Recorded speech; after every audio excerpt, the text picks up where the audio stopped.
3 ditë pas tragjedisë në Koçan, policia ka bastisur objektin e komunës duke konfiskuar dosje që kanë të bëjnë me diskotekën Puls, në të cilën vdekjen e gjetën 59 persona dhe 196 mbetën të lënduar. Por në konferencën për media, ministri i Brendshëm Panço Toshkovski tha se kryetari Lupço Papazov nuk është në mesin e të dyshuarve tani për tani. Ai nuk përjashtoi mundësinë të zgjerohet hetimi pas sigurimit të provave. Po ashtu Toshkovski tha se as kryeshefat e SPB Koçan dhe SPB Shtip nuk janë të dyshuar, ndërkohë gjatë kontrollit të brendshëm të strukturave të policisë, Toshkovski ka shkarkuar shtatepror të policisë lokale. Дека за да обезбедиме целосно, независна и ефикасна истрага, донесов одлука за разрешување на раководни лица во локалната полиција во ВМРО Кочани и СВР Штип и нивно заменување со полиски службеници кои не се од овие места, односно се од Скопје.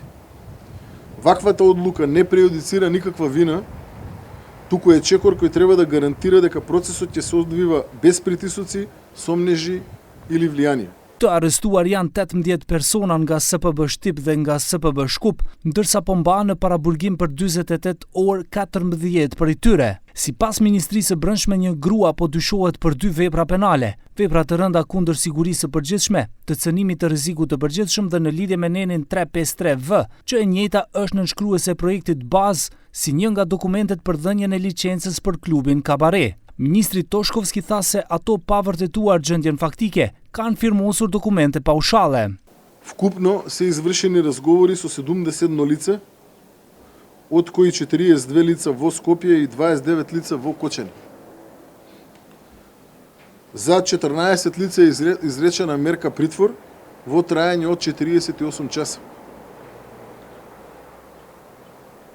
11 лица има одредена мерка притвор во врска со постојање на основи за сомнение за сторено кривично дело 292, тешки дела против општата сигурност во врска со член 288, предизвикување на општа опасност, додека на 3 лица има одреден притвор во трајање од 48 часа по член 353В несовесно работење. Përveç ish ministrit të ekonomisë Kreshnik Bekteshi, sekretarët shtetërore në këtë resor Razmena Çekiç Durović, pas bastisjeve të sotme në këtë ministri po dyshohet edhe një person i tretë për keqpërdorim gjatë dhënies së licencave të diskoklubeve.